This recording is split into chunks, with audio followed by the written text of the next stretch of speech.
Assalamualaikum warahmatullahi wabarakatuh. Waalaikumsalam. Saya dari kelompok 6 ingin mempresentasikan tentang hukum kepalitan dan usaha mikro kecil dan menengah. Saya Tata Hidayat dan ini rekan saya yang bernama yang Galintan, Maria Syawalia, Riri Widiawati Ananta. mungkin tidak lama-lama lagi langsung dimulai. Yang pertama ini ada landasan teori hukum kepalitan. Hukum kepalitan adalah perangkat hukum yang mengatur penyelesaian utang piutang ketika debitur tidak mampu memenuhi kewajiban finansial yang diatur dalam Buku Nomor 37 Tahun 2004. Lalu bertujuan untuk mendistribusi aset yang adil kepada kreditor. Lalu selanjutnya ada teori UMKM. UMKM adalah pilar penting perekonomian, berkontribusi besar pada penciptaan lapangan kerja dan pertumbuhan ekonomi, terutama di negara berkembang seperti Indonesia. Nah, karakteristik untuk UMKM sendiri itu skala operasional kecil, rentan terhadap fluktuasi ekonomi, keterbatasan modal, dan akses pasar dan pembiayaan formal.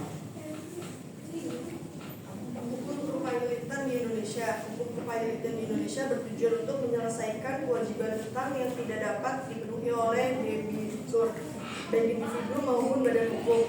Prinsip utamanya adalah keadilan bagi semua kreditur, di mana setiap kreditur berhak menerima pembayaran secara proporsional dari aset debitur yang tersisa. Konsep ini menghindari pengutamaan kreditur tertentu secara berlebihan agar pembagian aset lebih adil.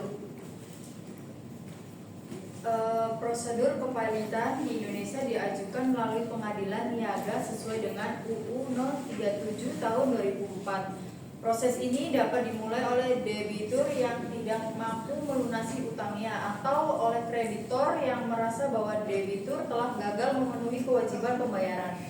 Tujuan utama dari prosedur ini adalah untuk menegakkan keadilan melalui pembagian aset debitur baik melalui likuidasi maupun restrukturisasi.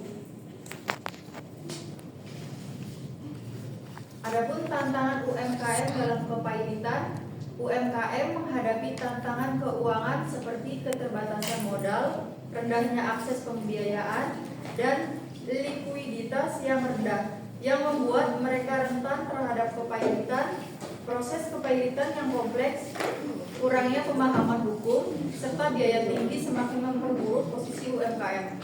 Untuk melindungi UMKM diperlukan regulasi khusus, akses layanan hukum yang terjangkau, dan mekanisme restrukturisasi utang yang lebih sederhana dan ekonomis. Adapun dampak kepalitan terhadap UMKM, yaitu kepalitan UMKM membawa dampak ekonomi dan sosial yang signifikan, termasuk kehilangan aset, penghentian operasional, peningkatan pengangguran, dan penurunan kontribusi terhadap perekonomian. Untuk secara sosial, ini UMKM, karyawan, dan komunitas lokal turut berdampak melalui berkurangnya kesejahteraan, meningkatnya pemutusan hubungan kerja, serta melemahnya dinamika ekonomi di tingkat lokal. Hal ini menunjukkan perlunya upaya mitigasi untuk melindungi UMKM dan dampaknya terhadap ekonomi serta masyarakat. Kesimpulannya adalah hukum kepalitan di Indonesia saat ini lebih mengutamakan perlindungan kreditor dan guna memperhatikan kondisi UMKM yang memiliki keterbatasan dalam manajemen keuangan dan modal. Karena itu, UMKM seringkali tidak terlindungi dengan baik dalam proses kepalitan dan rentan mengalami kebangkrutan total.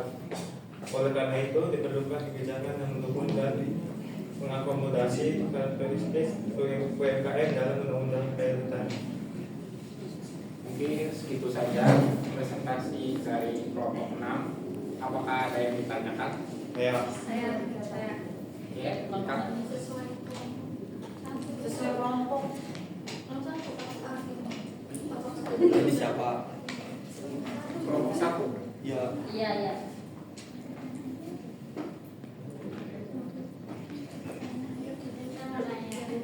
Saya cerita Yang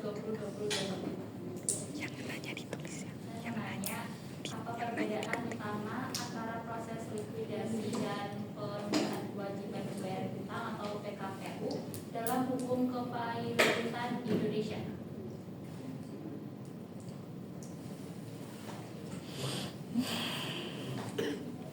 Jawab aja.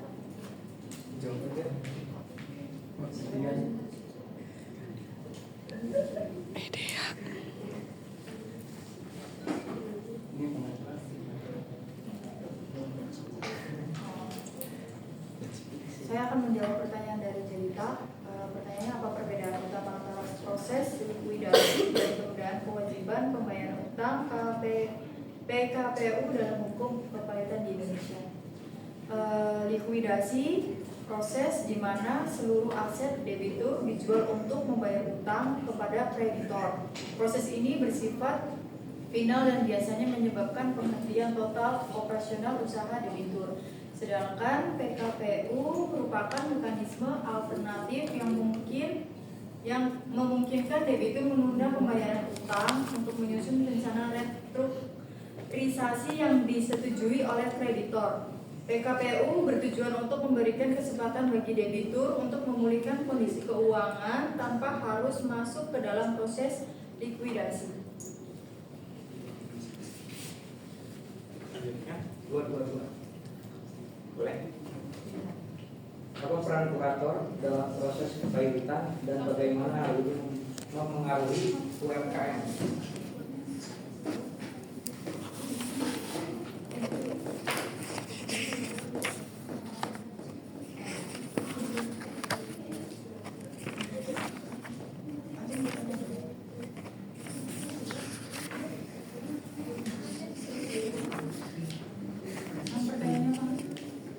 Apa peran kurator dalam proses kepailitan dari berbagai hal ini mempengaruhi UMKM? Ya, di sini saya akan menjawab pertanyaan Ilham. Apa peran kurator dalam proses kepailitan dan bagaimana hal ini mempengaruhi UMKM? Jawabannya, kurator bertugas mengelola aset debitur yang telah dinyatakan pailit. Perannya mencakup 1.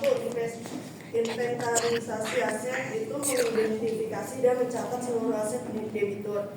Yang kedua, penjualan aset, menjual aset debitur untuk membayar kreditor. Yang ketiga, pembagian hasil penjualan, membagi hasil penjualan kepada kreditor sesuai dengan prioritas pailit.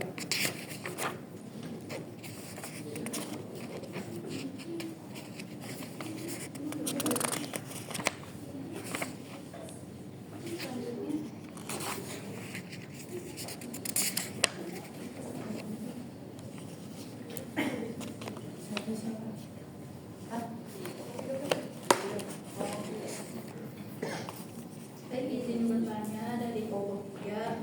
Saya Rahman Yasifa dengan NPM 122020251. Ingin bertanya mengapa UMKM lebih rentan terhadap dampak negatif kepailitan dibandingkan perusahaan besar. Menjawab ya. UMKM lebih rentan terhadap dampak kepailitan karena keterbatasan modal. UMKM sering kali tidak memiliki cadangan dana yang cukup untuk menghadapi krisis keuangan. Yang kedua, manajemen yang kurang potensial. Banyaknya UMKM tidak memiliki sistem manajemen keuangan yang terstruktur. Ketiga, akses terbatas ke pembiayaan. Kesulitan pendapatan pinjaman dari lembaga formal membuat UMKM kesulitan bertahan ketika menghadapi masalah keuangan. 4. Ketergantungan pada pasar lokal. Penurunan ekonomi lokal atau perjalanan pelanggan utama dan langsung mempengaruhi kelangsungan UMKM.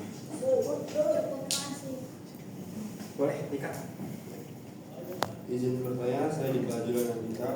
Apa peran kurator dalam proses kepailitan dan bagaimana hal ini mempengaruhi UMKM?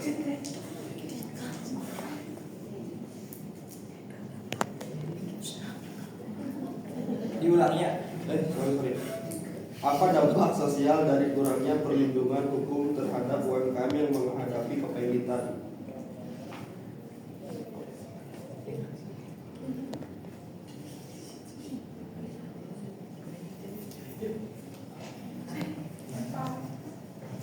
Izin menjawab, Tika. Yang pertama itu untuk meningkatkan peningkatan pengangguran, itu penutupan UMKM menyebabkan PHK sehingga banyak pekerja kehilangan mata pencaharian, lalu penurunan kesejahteraan keluarga. Pemilik dan pekerja UMKM menghadapi tekanan finansial yang mempengaruhi kesejahteraan keluarga. Lalu yang terakhir ada kemunduran komunikasi lokal. Komunitas yang bergantung pada UMKM kehilangan dinamika ekonomi sehingga peluang usaha dan kesejahteraan masyarakatnya menurun. Mungkin itu saja. Izin bertanya, perkenalkan nama saya Sina Nekmatullah dengan NPM 1520202556. Pertanyaannya, bagaimana prinsip keadilan diterapkan dalam hukum kepailitan Indonesia, terutama dalam hubungan antara debitur dan kreditor?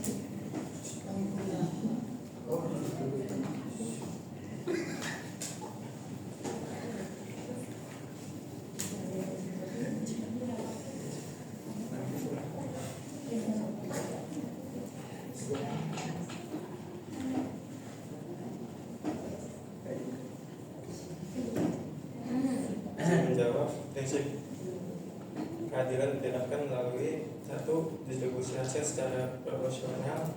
Semua kreditor mendapatkan bagian sesuai dengan klaim mereka, kecuali ada kreditor yang memiliki hak istimewa separatis atau preferen. Yang kedua, pengawasan oleh pengadilan niaga. Proses kepailitan diawasi oleh pengadilan untuk memastikan bahwa semua pihak, baik kreditor maupun debitur, dilindungi secara adil. Yang ketiga, alternatif PKPU memberikan kesempatan kepada debitur untuk merestrukturisasi utang sehingga tidak langsung masuk ke proses likuidasi yang dapat minimalkan kerugian bagi kedua belah pihak. Mungkin cukup. Sekian, terima kasih dari kelompok 6. Wassalamualaikum warahmatullahi wabarakatuh. Waalaikumsalam.